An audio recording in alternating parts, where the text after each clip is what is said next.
An average of more than 40,000 new cases were added in a single day in past week.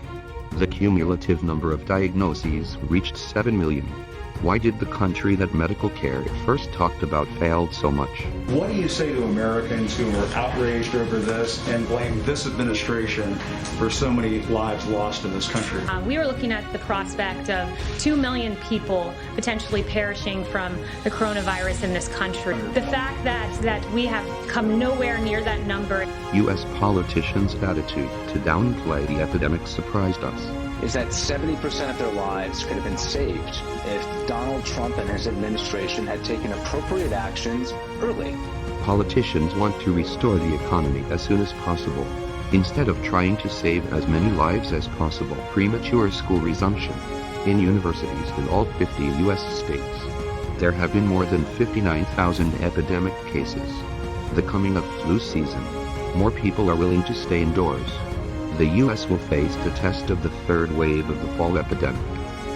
There is an undercount in the United States of the deaths due to COVID-19. And the reason for that is because we do not have sufficient testing in the United States to capture all. Insufficient testing results in invisible patients not being identified. Community infections have been increasing. However, American politicians have placed too much hope on vaccines.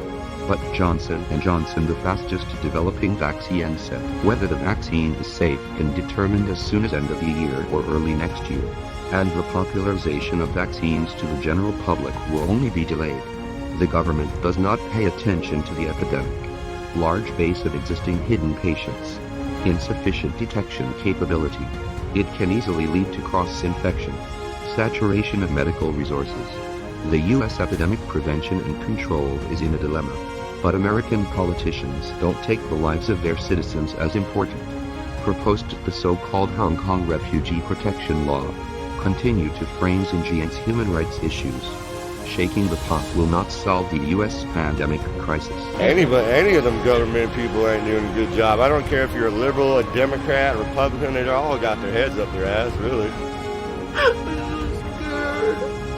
Anybody I love to die. I lost another patient to COVID-19 yesterday. We need to stop the spread of this virus, and we can only do it together. This is the voice of American citizens.